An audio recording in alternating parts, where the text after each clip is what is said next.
plano de garantia de acessibilidade da letra F ou G, não me lembro, do artigo 20 do decreto 9235? Tem. Eles me ajudam a instalar o piso tátil, não sei o que, das orientações? Ensina. Então eles têm capacitação para o professor para cumprir com aquilo que eu sou obrigado pelo instrumento? Sim. Mas eles sentam com você e conversam assim, acessibilidade é oportunidade de negócio. Acessibilidade é você pegar fatias de mercado que ainda não são bem atendidas. Tá? Então, assim, eu acho e trouxemos porque a sociedade brasileira está promovendo determinados tipos de inclusão e, às vezes, você olha para o aluno que tem as necessidades especiais e você descobre que este é um aluno pagante. E conhecemos cases de instituições que exploraram este nicho de mercado. Então, vou botar um case que já tem mais de 10 anos e foi de um excelente sucesso. Centro Universitário de Santana. Universidade de Santana, o professor Leonardo Clacuti Pai teve um AVC seríssimo, foi para a cadeira de roda e a família se envolveu com o tema da acessibilidade. E o Centro Universitário de Santana tinha a questão da acessibilidade no seu DNA, porque eles sofreram com isso, com o professor Leonardo. Eu estou falando início dos anos 2000, 18 anos atrás. Tá? Bom, começaram a vivenciar. Então lá eu tinha coordenação de Libras, que é o que virou depois do núcleo de acessibilidade, quando veio a regulamentação e os instrumentos. Eu tinha tudo adaptado, eu tinha rampa, piso tátil, eu tinha tudo rodando direitinho. E de repente eu comecei a ter uma crescente dentro da comunidade, dos alunos com necessidades especiais, eles se falam, eles têm as suas redes sociais, e a gente começou a ter um crescente do público dentro da instituição. Bom, isso foi tomando tal ordem que a FEBRABAN precisava que as agências bancárias, os bancos, atingissem uma determinada meta de contratação, que é algo que está na lei. Não é? E eles não tinham pessoas qualificadas para trabalhar nos bancos. Eles precisavam capacitar os jovens para colocá-los no banco. Tá? O Centro Universitário de Santana, naquela época, fez uma parceria com a FEBRABAN para atender os bancos, para formar esses jovens, para colocá-los nas agências para trabalhar. Então, pense você na sua instituição, no período da tarde, ter 5.000 jovens, todos pagos pelo banco, utilizando toda a sua infraestrutura e toda a sua equipe do núcleo de acessibilidade. Você já tem a equipe, você já tem a infraestrutura, e no período da tarde você tinha 5.000 cadeiras vazias que passaram a ser ocupadas. Isso é inclusão também vista como negócio. Tá? Então, a Sinalink é a nossa parceira, mas eles vêm aqui falar de como se implantar a acessibilidade, assim, e olhem com essa perspectiva. Nicho de mercado. Nós vamos, ao longo do dia de hoje, perceber que o que nós precisamos encontrar são nichos de mercado específicos que podemos atender e atender bem. Né? Seja grande aonde você está. Não queira ser grande no Brasil inteiro. Até porque, e a minha fala será a última, já vou deixar a dica para vocês. Não tem lugar para grande, nem para o grande que já existe. E é isso que a gente vai fechar o dia de hoje, tudo bem? Érica, bom trabalho, obrigado por ter vindo. Obrigada. Boa tarde já? Boa tarde. Boa tarde para todos, eu sou a Érica Felipe. Quero agradecer ao professor Jair, a Santos Júnior, pela oportunidade de trazer um tema da acessibilidade para vocês. Eu falo um pouco baixo, vocês estão me ouvindo? Obrigada.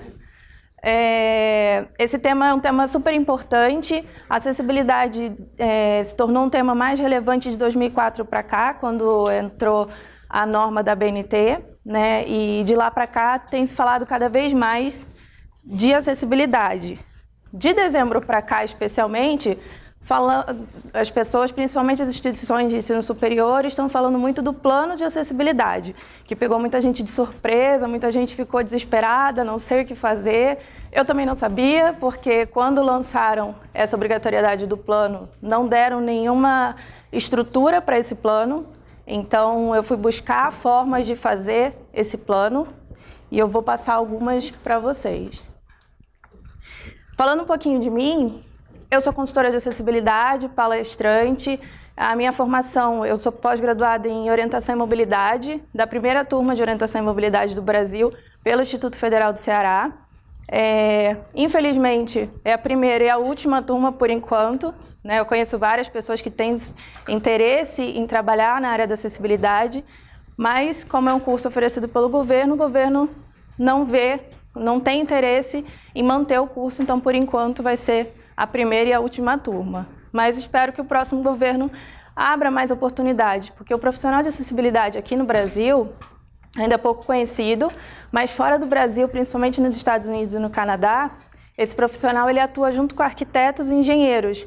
Então ele auxilia nos projetos de acessibilidade, porque ele consegue verificar o ambiente e as necessidades da pessoa que vai usar aquele ambiente que tem algum tipo de deficiência. Além disso, eu tenho certificação pela Prefeitura de São Paulo, né, pela Secretaria da Pessoa com Deficiência, e a empresa Sinal-Link, o Marcos Alencar está me acompanhando, ele é o diretor da Sinal-Link, ela é certificada da BNT, e eu também, aliás, ela é associada da BNT, e eu também sou certificada da BNT. Então, assim, eu estou sempre estudando, buscando atualização, né, a acessibilidade tem sido atualizado alguns requisitos constantemente. Aqui, voltando um pouquinho. Aqui são alguns dos clientes que nós atendemos, principalmente nessa parte de plano de acessibilidade, desde dezembro para cá.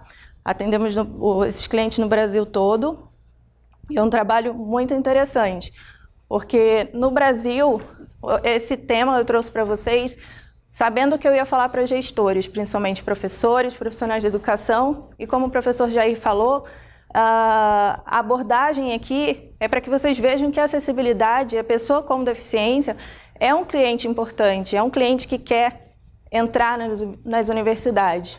23,9% da população tem alguma deficiência no Brasil. Isso de acordo com o censo de 2010, então essa informação já está desatualizada, com certeza esse número é bem maior. E aí a maior parte das pessoas que têm deficiência tem deficiência visual. E aí nesse gráfico, né, nessa conta feita pelo IBGE, entram as pessoas que têm baixa visão, além das pessoas que têm cegueira total. Né? Hoje em dia as pessoas dormem enxergando e acordam cegas, principalmente por causa da diabetes. Né? Eu trabalho como voluntária no CADEVI, que é um centro de reabilitação lá na Vila Mariana, e uma das pessoas que eu fiz atendimento teve esse problema. Ela teve diabetes, dormiu, no outro dia ela já não estava mais enxergando, foi progressivo, e ela ficou com deficiência visual total. Então, assim, é bem importante. Ninguém está com fome, né? Porque eu tenho mais uns 140 slides para vocês. Brincadeira, gente. Eu sou do Rio também, que é do meu conterrâneo por aqui, mas trabalho já em São Paulo há uns 10 anos. O que é acessibilidade? A Lei Brasileira de Inclusão, ela trouxe um avanço para os direitos das pessoas com deficiência. Aliás, PNE, muita gente fala pessoa com necessidade especial, muita gente escreve no PDI, no PPC, mas na verdade o termo correto é pessoa com deficiência, né? E a Lei da Inclusão diz que a acessibilidade é principalmente, eu uso esses duas palavras, segurança e autonomia. Então, se o ambiente tem condições de ser utilizado por uma pessoa que tem deficiência, que ofereça segurança e autonomia, isso já é 90% para garantir acessibilidade para essa pessoa e que aquele ambiente está acessível, né? Aqui eu trouxe alguns dados para vocês do Enem de 2018. E aí é bem interessante porque 8.915 pessoas, né, de atendimentos confirmados tinham deficiência auditiva. Então, assim, essas pessoas fizeram o Enem é porque elas querem realmente ingressar nas faculdades. E olha que difícil, se a pessoa, né, como foi explicado aqui nas duas palestras anteriores, não tem muita dificuldade para estudar, não tem recursos, né, não tem professores capacitados na educação básica, nós não temos centros especializados e essa pessoa consegue, mesmo com todas as dificuldades, fazer o Enem, porque ela quer ingressar numa faculdade, isso é super importante, é um dado relevante, porque esse vai ser um aluno extremamente dedicado. E ele só precisa o quê? Precisa da atenção e da estrutura dessas faculdades. Então, são números bem expressivos, né? Poderia ser maior, mas tanto para pessoa com ou sem deficiência, nós temos uma série de problemas e o nosso número de alunos é cada vez menor, né? Foi amplamente falado isso, e com deficiência mais ainda, porque se tivesse uma atenção nos primeiros anos do ensino, antes dele chegar na faculdade, com certeza esse número seria bem maior. Então, nós temos 8.915 pessoas com deficiência auditiva, né, que solicitaram atendimento especializado. Então, o atendimento especializado é voltado para as pessoas que têm deficiência, e aí deficiência é o impedimento de longo prazo, né? Mais para frente eu vou falar de mobilidade reduzida, mas a mobilidade reduzida é impedimento de curto prazo. Então, a pessoa caiu, quebrou a perna, está temporariamente utilizando uma cadeira de rodas. E isso é importante porque também tem uma legislação que ampara essa pessoa com mobilidade reduzida. Então, aqui, além da auditiva, nós temos um número bem expressivo na parte de deficiência intelectual, né? E isso tem chamado a atenção das faculdades. Semana passada eu estive numa faculdade que está desenvolvendo algumas políticas para trabalhar com esse aluno, né, porque é mais difícil, até a questão de literatura e do que fazer para ensinar é bem complicado. E cadê a visão? Cegueira, que seria a total, 787 pessoas. Mais ainda, nós temos as pessoas que têm surdo-cegueira.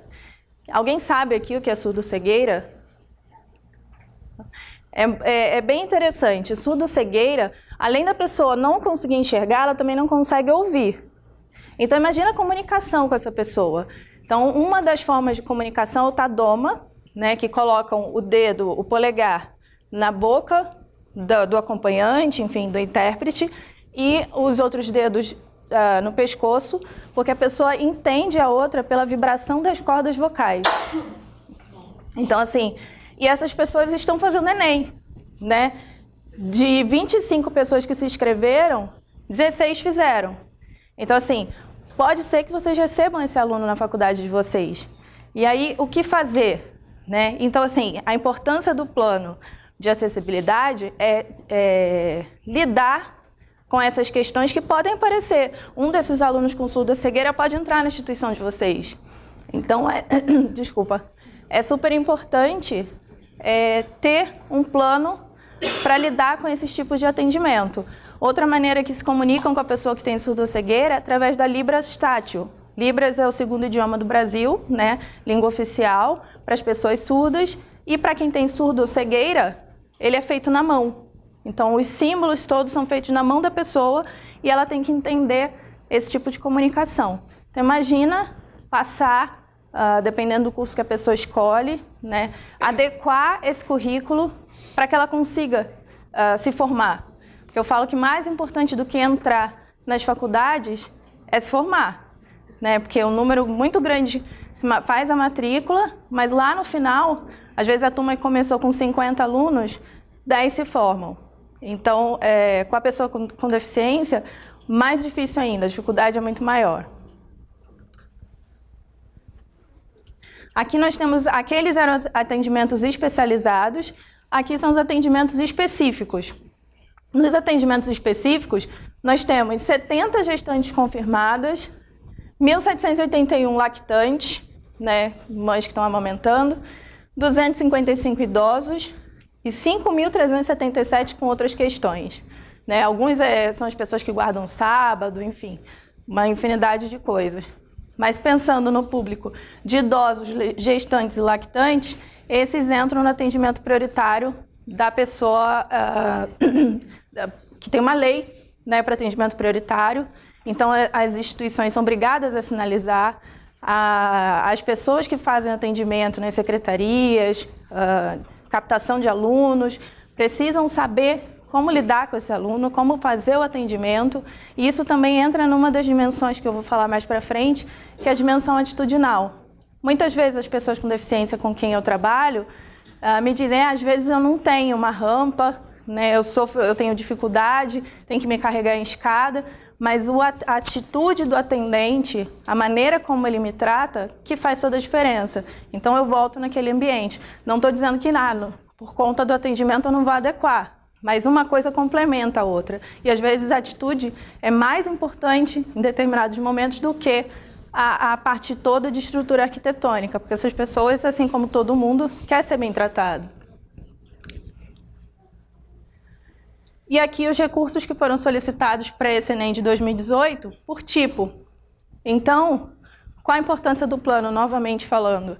É ter a visão de que você pode ter um aluno com surdo-cegueira, você pode ter um aluno que vai precisar de uma prova em braille, né? E aí hoje as pessoas ficam pensando, aonde que eu vou conseguir gerar uma prova em braille? Né? Não é tão simples assim hoje uma publicação em braille, material em braille. Intérpretes de libras, né? Às vezes a pessoa faz leitura labial, mas às vezes ela precisa de um intérprete de libras. E a lei, principalmente para eventos. Então, se o aluno solicitar, a instituição precisa oferecer e garantir esse direito, né, para o aluno. Só tirando foto.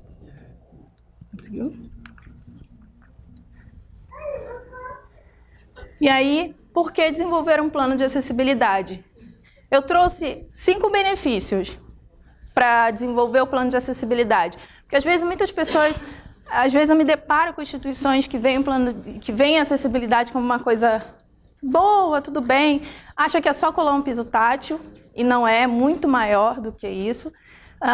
Ainda tem instituições que têm uma barreira com relação a isso, então, eu não quero colocar porque eu não quero trazer esse aluno para a minha instituição.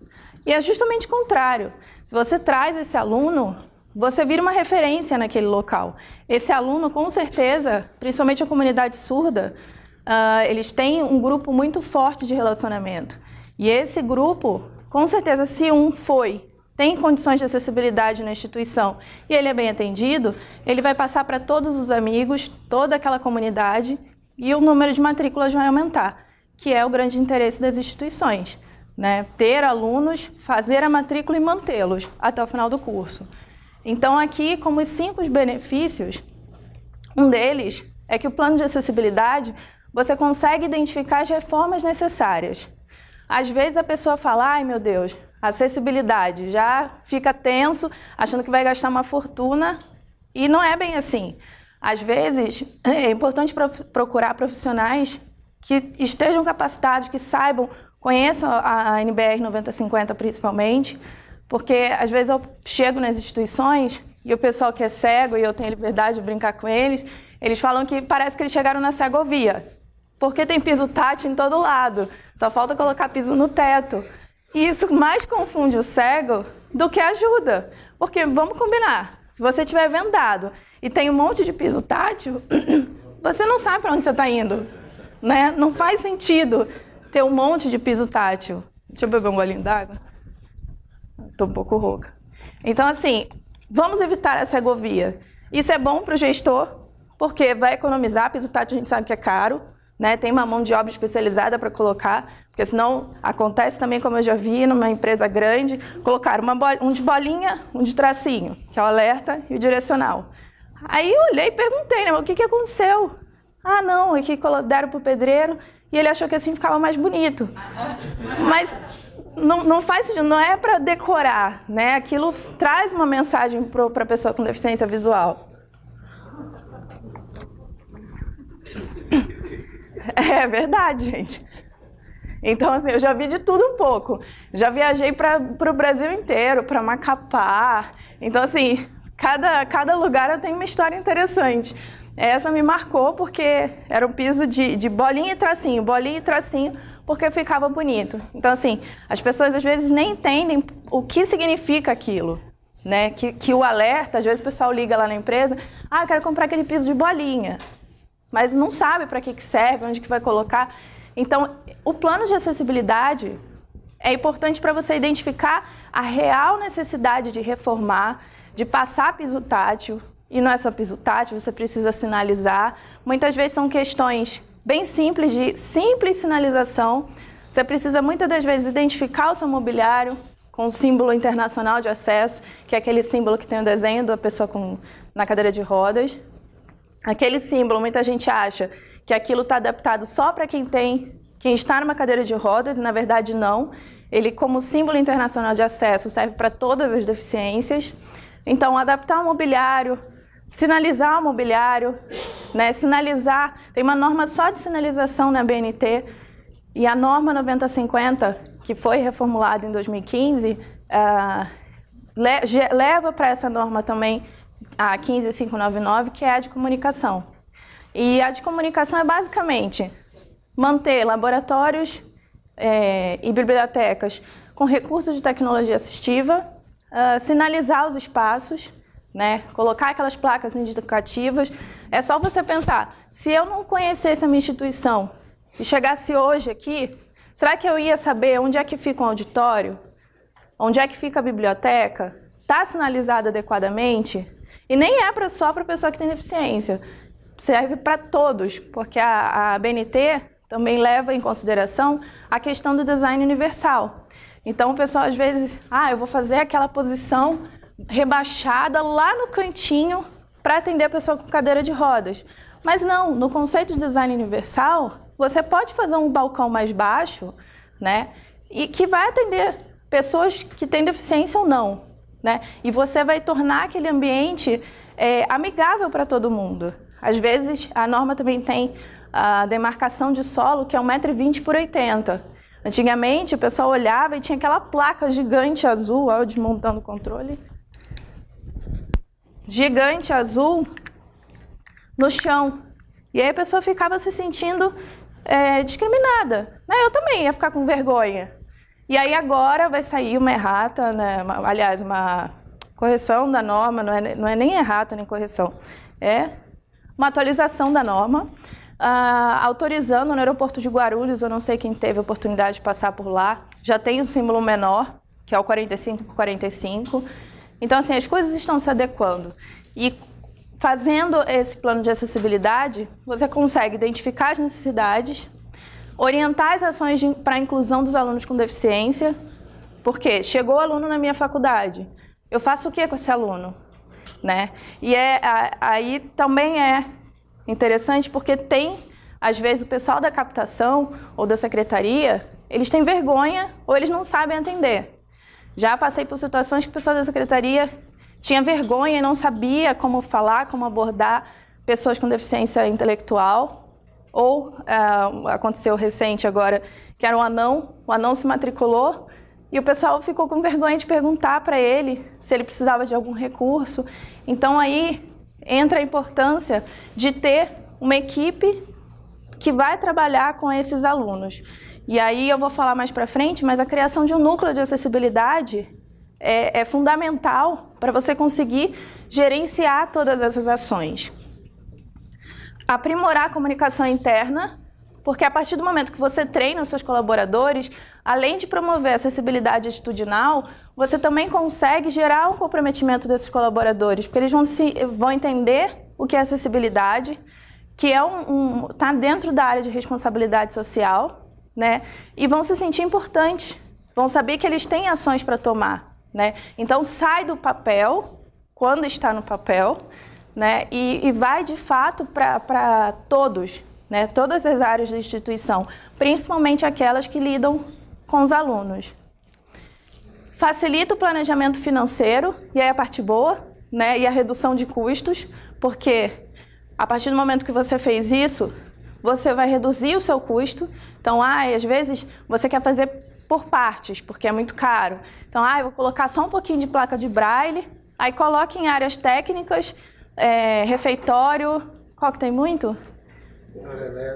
Parte elétrica, almoxarifado, que são áreas que a norma diz que você não precisa colocar a placa de braille.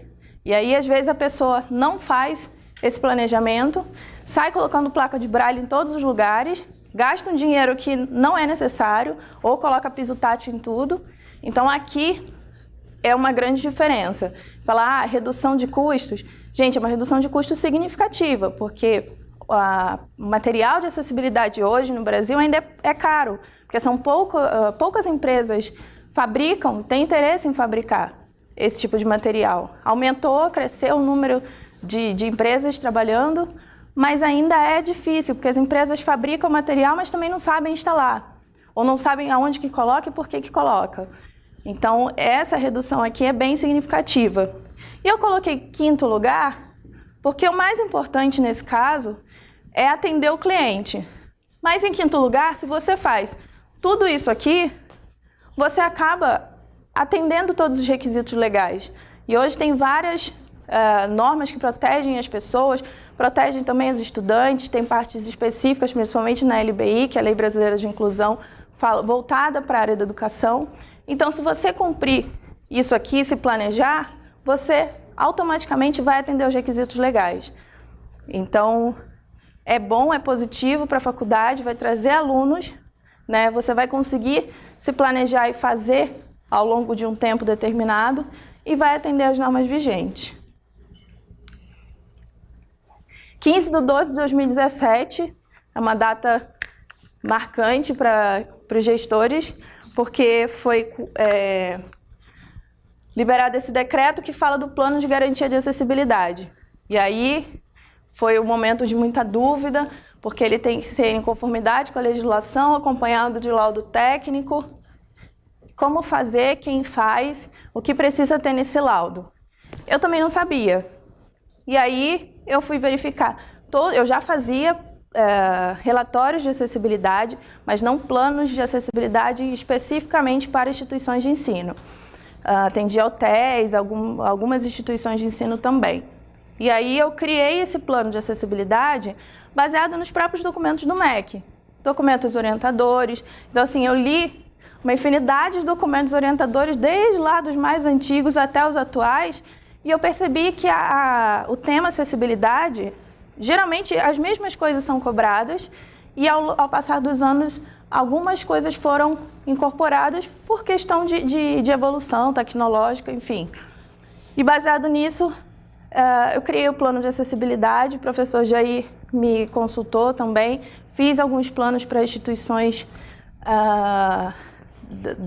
do ramo, que foram aprovados, e ao longo do tempo eu venho aprimorando esses planos e fazendo também com que o plano seja um plano real, não aquele plano para ficar no papel e mandar para o MEC, um plano que realmente possa ser cumprido pela instituição.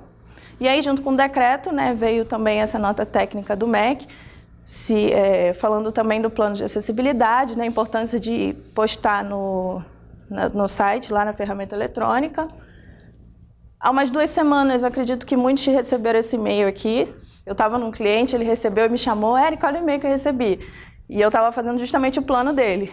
Então, muitos gestores receberam esse e-mail do MEC informando da obrigatoriedade da apresentação do plano de acessibilidade e algumas instruções onde postar esse plano, porque também não tinha ficado claro aonde colocar o plano de acessibilidade no portal, né? Informando que em caso de não cumprimento haverá diligências, enfim.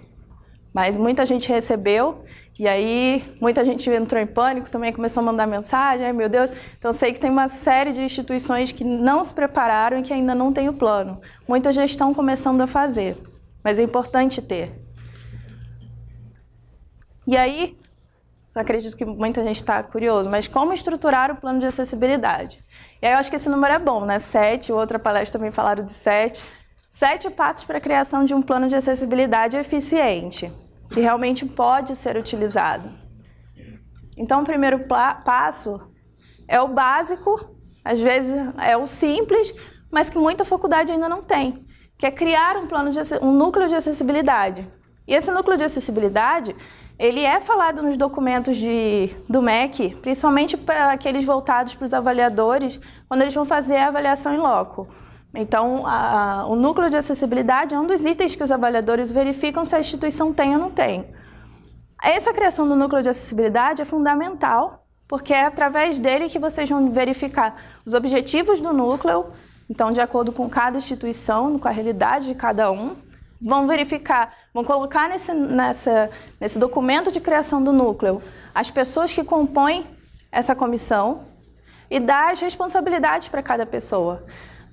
Nós geralmente trabalhamos com 3 pilares, que é a acessibilidade atitudinal, arquitetônica e tecnológica.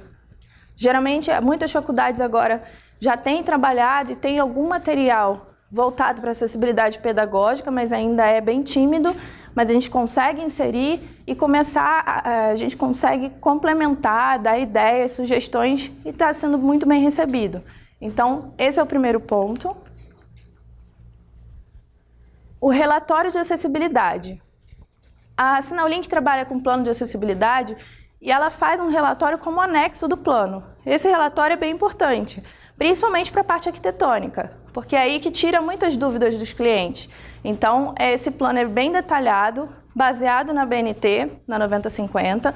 Então, é feito toda a avaliação dos espaços, desde medir a altura e o espelho do degrau, até banheiro, que é um item crítico, que precisa ser resolvido com uma certa urgência, vagas de estacionamento, salas de aula, então todos os locais da universidade entram nesse plano, e aí nós apontamos as conformidades e as não conformidades. E é isso que é importante que se faça para quem for fazer o plano ou relatório internamente, porque assim você consegue visualizar o que você realmente precisa fazer e consegue ver o quantitativo disso, né? E pensar naquela questão financeira e redução de custos. Estabelecer metas mensuráveis para as equipes. Então, criamos o núcleo, temos as equipes, e é importante que cada responsável por uma dimensão da acessibilidade, se assim for definido no núcleo de vocês, tenha metas, e que essas metas possam ser verificadas ao longo de um período. Então, a criação de metas para a área de arquitetônica, então, por exemplo, um item que gera muito problema, porque a maioria não tem, ou quando tem, está errado, em 90% das vezes é o corrimão. Corrimão é um item caro. Se a faculdade tem 10, 15 andares, mais caro ainda, porque ele tem que ter 2 alturas, né? Tem que ser contínuo, então não pode parar nos patamares. A ideia é que a pessoa coloque a mão no corrimão e só solte quando ela chegar no andar. E aí ela vai ver o piso tátil que está na frente da escada e vai saber que ali ela pode continuar, além do braille de corrimão. Então, assim, é um item caro, não é tão simples de fazer. Durante o período letivo é mais complicado ainda, porque se a instituição tem aula em todos os períodos, é complicado de fazer essa instalação. Então, é um item que é importante que seja colocado, mas que pode ter um prazo, e eu vou falar de prazo, acho que no próximo item, um prazo um pouco maior, ampliado. Eu sempre dou como sugestão trabalhar com semestres. Então, tudo aquilo que foi apontado no relatório e que é simples de ser feito, por exemplo, sinalização, plaquinha de prioridade nas áreas de atendimento, reservar um local para a pessoa em cadeira de rodas nas áreas de atendimento, que é obrigatório, que seja colocado como tarefa imediata. Então, colocar para esse semestre em vigor ainda. No nosso caso, o segundo, de 2018. Agora, corrimão, que é um item mais caro, coloca inicialmente para o próximo semestre, porque vem período de férias, mas aí sim, dependendo de quanto corrimão você precisa colocar, tem uma questão de custo, então o plano não é imutável. E essa é a grande parte boa desse plano, porque no próprio decreto, no item 20, ele fala que você precisa gerar um documento, um plano de acessibilidade, de garantia de acessibilidade, e lá no 25, no artigo 25, ele fala que esse plano precisa ser atualizado, porque quando for feito o recredenciamento, se a faculdade estava fazendo credenciamento, quando apresentou o plano, ela vai passar por um recredenciamento. E nesse recredenciamento, esse plano tem que ser novamente apresentado com as alterações. Então, assim, é importante que esse plano tenha sempre revisões periódicas, né? E esses itens, não deu para fazer no primeiro de 2019 por questão de custo, justifica e coloca para o próximo semestre. Mas assim, quando for um item realmente muito complexo, e eu vejo o corrimão como um item mais complexo geralmente para as faculdades, principalmente para as pequenas e médias faculdades, por ser um item bem caro. Agora, itens mais simples, coloca para o próximo semestre, porque isso até é importante. Por exemplo, o item crítico, banheiro. Como que a pessoa que tem deficiência vai usar um banheiro que não está adaptado? E aí eu vejo cada coisa em banheiro que eu fico pensando, gente, o deficiente, ele tem que ter superpoderes, ter aquele braço elástico, porque o corrimão para ele usar, o vaso está aqui, mas o corrimão está do outro lado da parede. Como que ele faz? A barra, aliás. Como é que ele faz para pegar na barra? A barra, a ideia é que ele pare a cadeira de rodas, né? Tem gente que para de frente, de lateral, se apoie nas duas barras e passe para o vaso. E aí, gente, eu dou uma dica preciosa. Não gastem o dinheiro de vocês colocando aquele vaso que tem um buraco no meio. Aquele vaso é só para hospital. A norma, em 2015, deixa ele bem claro. E aí tem muita gente que eu chego, a pessoa, não, mas olha o meu banheiro, está adaptado. Aí só dando aquela olhadinha básica eu já vejo que não. Mas o mais crítico, quando eu olho, além das barras, é o vaso. Porque eu sei que o vaso que tem buraco é mais caro e está errado. Então, assim, vaso sem buraco. E barras, também tem toda uma posição de barras, dependendo das paredes do seu banheiro. Se não tem parede, é uma outra posição de barras. Mas o que não pode é aquela barra assim, né? Tem barra que, além de alta, ela é na diagonal, super torta. Aí eu fico pensando, tem que ser um cadeirante paralímpico, né? Porque ele vai segurar ali, como que ele vai passar? Então, assim, banheiro, foquem no banheiro, porque é prioridade. Porque de verdade é o que a pessoa vai usar. Como é que ela vai estudar na sua instituição? Muitas pessoas que usam cadeira de rodas usam aquela bolsa de coleta de urina, mas se porventura não utilizam. E muitos usam porque não tem banheiro adaptado. Mas a faculdade é obrigada a ter os espaços acessíveis. Então, banheiro realmente é um espaço crítico. E que na própria avaliação do MEC tem um item lá para verificar a estrutura física, se os sanitários estão adequados. Aliás, um comentário é que todo mundo agora tem colocado o sanitário familiar, né? A moda é fazer o sanitário familiar. Só que sanitário familiar pelo MEC, aliás, pela BNT, desculpa, é o sanitário que tem 2 vasos. Então, ele é grande, ele tem um vaso para criança, um vaso para adulto, o fraldário, chuveiro. E aí as pessoas estão colocando, às vezes, num banheiro desse tamanho, que mal cabe a pia o vaso, um fraldário de pé ainda. E o fraldário tem que ser reclinável, né? Embutido na parede. Então, são itens, detalhes, que às vezes você vai gastar um dinheiro, vai adaptar um banheiro que não tem o tamanho para ser um banheiro acessível e vai gastar dinheiro à toa porque vai ter que fazer de novo. Então, aqui eu estou frisando mais uma vez a importância do plano de acessibilidade, que entrou na vida de muita gente como item obrigatório, mas que agora, pensando friamente, muita gente até gostou, né? Porque quem já fez, agora tem um norte para seguir, né? Estabelecer prioridades e estipular prazos, foi exatamente o que eu falei. Gerenciar as ações. Além de criar o plano, ter as equipes e ter as metas para cada dimensão da acessibilidade, é importante ter o presidente desse núcleo.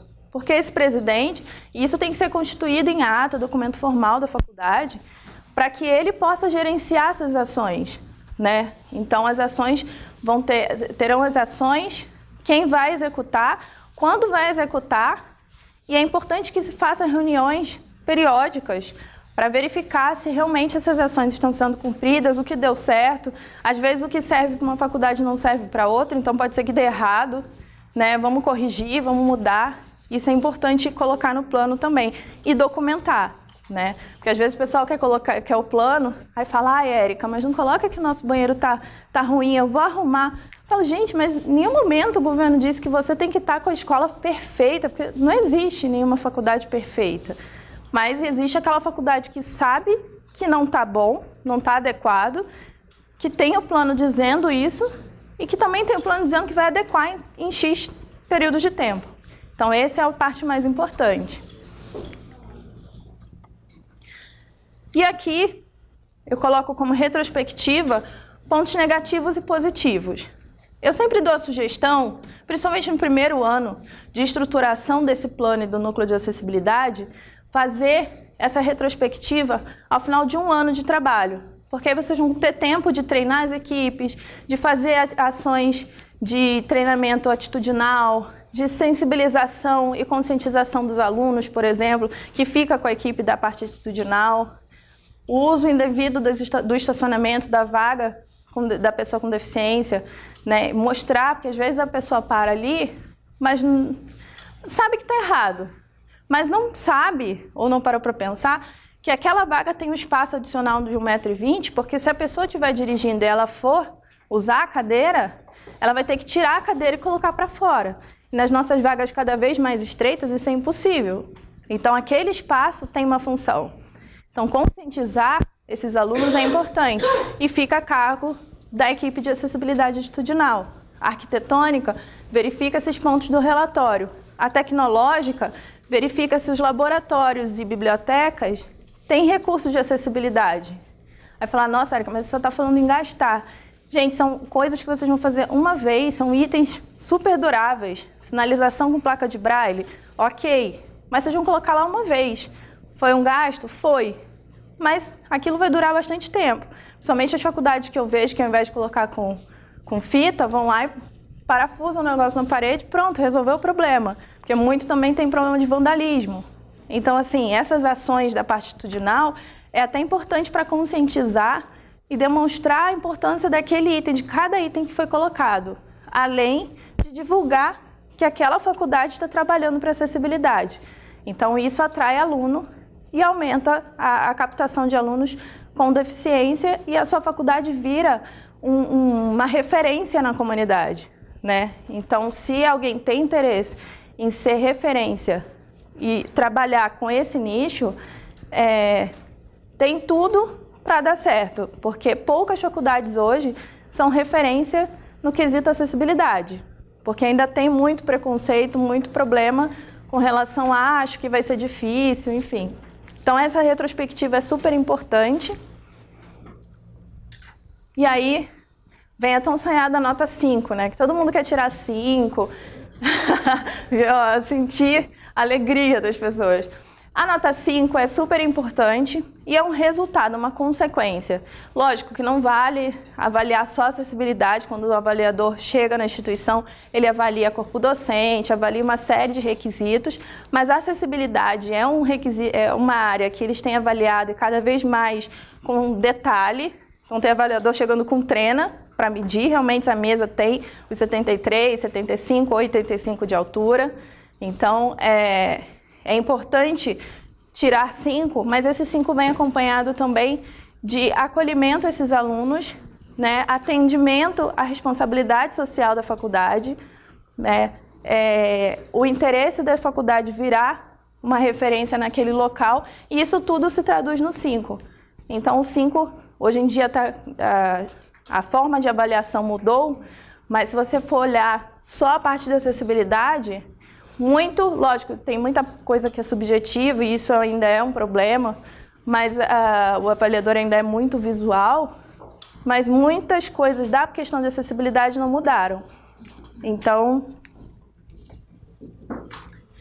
eu desejo que todos consigam fazer as adequações, né, que consigam fazer planos de acessibilidade que realmente possam ser utilizados, porque isso vai ser bom para vocês financeiramente também, né, economicamente falando, para a saúde da faculdade. Eu fico à disposição. Aqui era para estar escrito em braille, mas acho que não tem a fonte braille, então não apareceu, mas a intenção era essa. E fico à disposição de vocês, a gente sempre tira dúvidas, o pessoal pode ligar lá, sempre vai ter um consultor à disposição para a gente... Pode falar. No caso da legislação que fala do plano, eu esqueci qual é ali. É o decreto 9.235. Também do laudo. De rota de fuga. Não, ele fala que esse plano teria que dar um laudo. Ah, sim. Esse laudo é dado para o arquiteto, para o engenheiro? Então, no nosso caso da Sinalink, como eu sou especialista em orientação e mobilidade, ou eu ou um arquiteto parceiro nosso faz a avaliação. Geralmente eu faço quando é possível, quando tem mais de uma faculdade fora do estado, a gente se divide, o Marcos também faz, mas sempre acompanhado de um laudo uma RT de um arquiteto, porque aí você consegue comprovar. E o arquiteto ele faz esse documento baseado no relatório de acessibilidade que vai apontar a estrutura física da instituição. Então, por isso é importante ter o relatório como anexo do plano, porque o plano você vai estabelecer as metas e os prazos, e o relatório você vai demonstrar o que você tem e o que você não tem na parte arquitetônica, né? Obrigada. Alguém? Quantas instituições você conhece que realmente usam o tema da acessibilidade e da inclusão como negócio, como nicho de mercado? Olha, de todas as instituições que eu conheço, e eu posso falar das que eu atendo, né? Eu tenho uma, que é o caso de sucesso, assim, que usa esse tema para negócio, que é a Universidade de Araxá, né? Se vocês entrarem no site deles, vocês vão ver que eles têm um marketing muito forte em cima das ações que eles promovem de adequação dos ambientes, de acessibilidade atitudinal, tecnológica, e isso faz com que muitas pessoas que têm deficiência na região procurem a instituição. Então, eles realmente são uma instituição que virou a referência na cidade de Araxá. Você percebe o tamanho do espaço que tem para explorar a acessibilidade. Mas não tem que ser vista mais como um peso e uma obrigação governamental, e muito mais como uma oportunidade, né, de um bom trabalho. Mais alguma questão? Então, pessoal, obrigado, Érica. Obrigada.